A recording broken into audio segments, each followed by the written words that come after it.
The fallen leaves with which the ground was strewn gave forth a pleasant fragrance, and subduing all harsh sounds of distant feet and wheels, created a repose in gentle unison with the light scattering of seed hither and thither by the distant husbandman, and with the noiseless passage of the plough as it turned up the rich brown earth and wrought a graceful pattern in the stubbled fields. On the motionless branches of some trees, autumn berries hung like clusters of coral beads, as in those fabled orchards where the fruits were jewels. Others, stripped of all their garniture, stood, each the centre of its little heap of bright red leaves, watching their slow decay. Others again, still wearing theirs, had them all crunched and crackled up, as though they had been burnt. About the stems of some were piled, in ruddy mounds, the apples they had borne that year, while others, hardy evergreens this class, showed somewhat stern and gloomy in their vigour, as charged by nature with the admonition that it is not to her more sensitive and joyous favourites she grants the longest terms of life. Still athwart their darker boughs the sunbeams struck out paths of deeper gold, and the red light, mantling in among their swarthy branches, used them as foils to set its brightness off and aid the lustre of the dying day. I woke up about half an hour ago, and I thought, you know what, Charlie?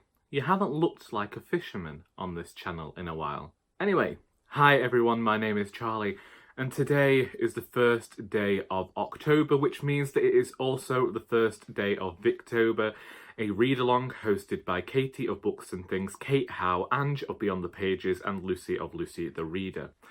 This is a month in which we celebrate Victorian literature, and I am starting it off right with Martin Chuzzlewit. There is a passage at the beginning of Martin Chuzzlewit that I find particularly autumnal, and given the weather, the chill in the air, and that overall smell of autumn that I still haven't been able to identify, I thought today would be the perfect day to make a sweet potato and butternut squash curry. This is not very Victorian, I know. It probably doesn't fit into any of Dickens' stories at all, but whenever I think of autumn, I think of this recipe, and I also think of pumpkin and pumpkin cake, but I refused to buy a pumpkin last week because I couldn't make the pumpkin cake because I'm currently not consuming sugar. So we are going with the very complex carbohydrates within this curry, and I thought to celebrate the first day of VICTOBER, I'd bring you along for the ride. So whilst I'm cooking, I will probably be listening to Wuthering written by Emily Bronte and narrated by Patricia Routledge. I quite like Patricia Routledge, so even though I dislike the story, it's quite nice to have her voice in your ear as you're going about your housework. So I have some washing up to do, but for now, we are going to be observing Charlie in his unnatural habitat of cooking an autumnal curry. As with most of my recipes, I begin by sauteing an onion and garlic. I chose to use 2 cloves of garlic, but I'd say that you could really use as much as you want depending on your taste. I then chopped the sweet potato and the butternut squash, and I added them before sauteing them as well for a few minutes. I then added my spices. Now this is where it gets tricky because there is no real recipe behind this. I just decide to use whatever spices I want to use that day. So today I used chili powder, turmeric, coriander, salt, pepper and curry powder, and some ginger as well. And then I mixed all that together, covered in boiling water, and added a stock cube. I couldn't find a vegetable stock cube. I scoured my shelves for quite a while looking for them, so I ended up using some herb infusion and hoping for the best. Then, because whilst I was looking around my cupboards, I found some peanut butter. I decided to add a teaspoon of peanut butter. I have no idea whether that'll work, but it seemed to suit me for the purposes of this recipe.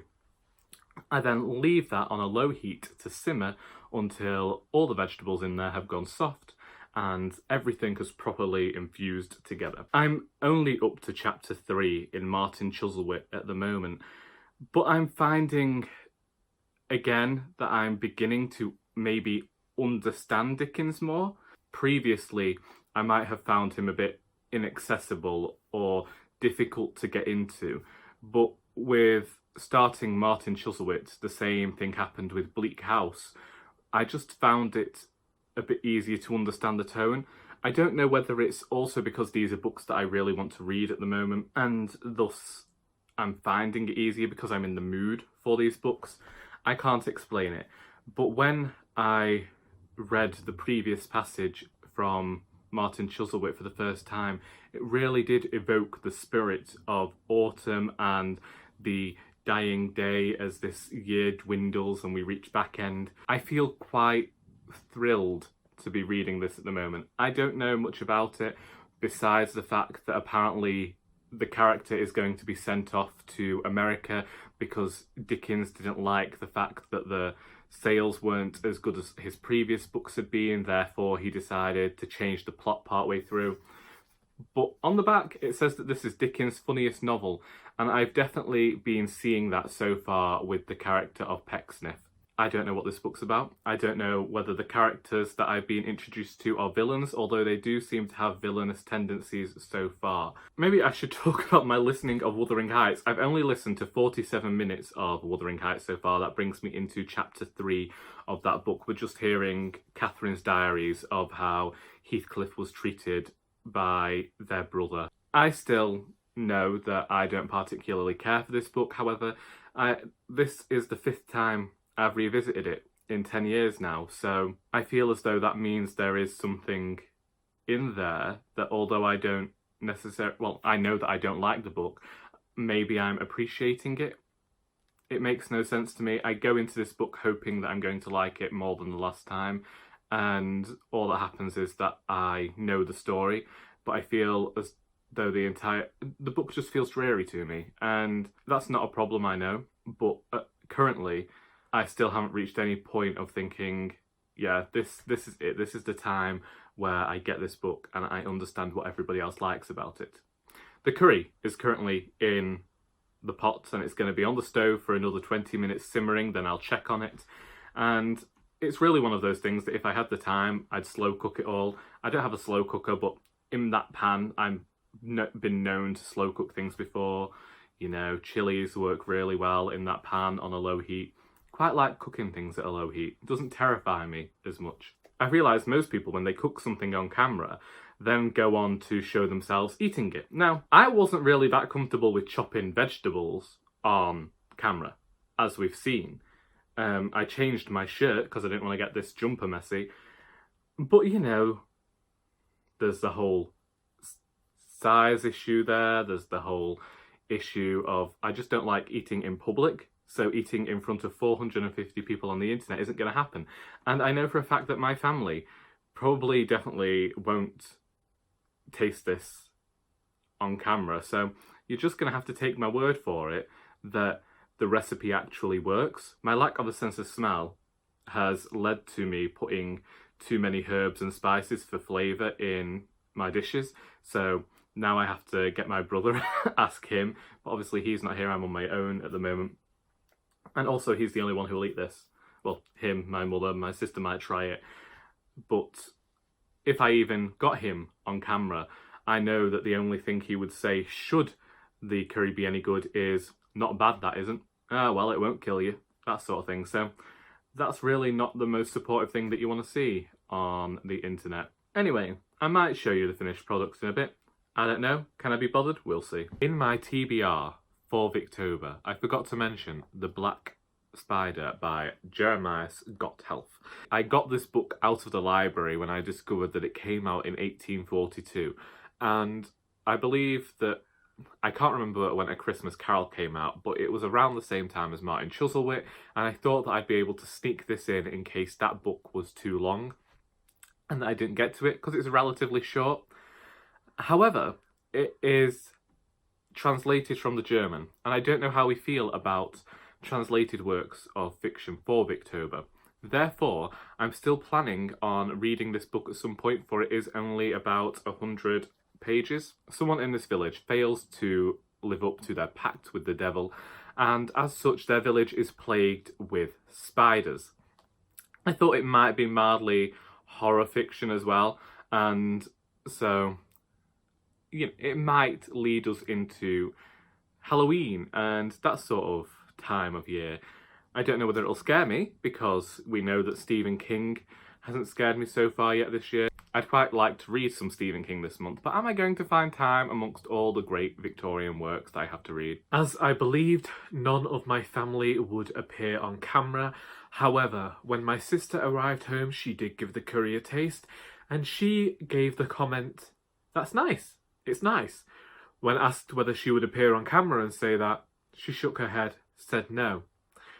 Then there was also a further comment from my brother that it smells like straight up arse crack in here. And there was another comment from a family member who will remain anonymous, who said, "I'll only have a small amount because I don't want it to give me the runs." Those are just a few of the comments I have received in relation to the curry that I have made today.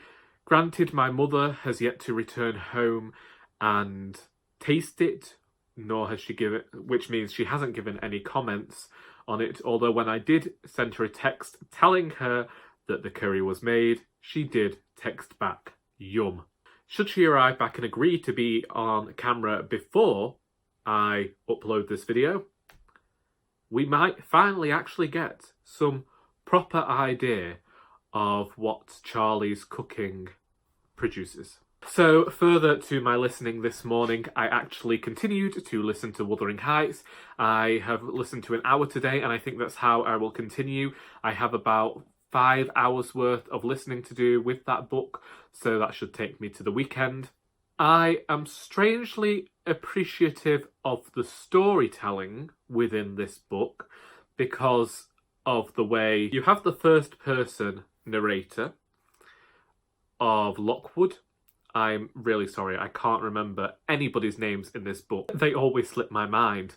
For a few chapters, you are in this new tenant of Thrushcross Grange's head, and then a few chapters in, you end up moving into the narration of Nally, or is it Nala? You know who I mean anyway. The maid. And then from there, you end up actually moving into some narration from Heathcliff for a portion of the story. And I like that storytelling aspect of it. Yet, these are things that I've never minded in the story, really. As we know, this isn't necessarily a book that I overtly hate. I don't get it, and I don't like it. That's all I can say. And I don't want to keep flogging the dead horse with this one, so we'll move on. I've read one chapter of The Haunted Hotel by Wilkie Collins today, and this actually has quite readable print, so I'm hoping to finish this story by Sunday. And I did question whether I might read the 100 pages of The Black Spider today as well, but we will see, because I still want to reach page 100 in Martin Chuzzlewit. I'm only at page 25 right now, so that's 75 pages. I had it into my head that I might read a certain portion of this over the next 20 days and finish it that way. But those are my Victober plans for this week, and like I say, should I get any more comments with regards to the curry, then I will let you know. If you'd like to discuss any of the books mentioned, then please feel free to do so in the comments. I hope that you've enjoyed this video. If you're participating in Victober, what are you reading and what are you looking forward to? Send me some recommendations as well, because I've been looking for some adaptations to watch, and I'm looking on Netflix and BBC iPlayer. They're the only places that I know of. So if you know anywhere else I can watch an adaptation, then do let me know. And until next time, that is all. Nice. Lovely. Is it all for me?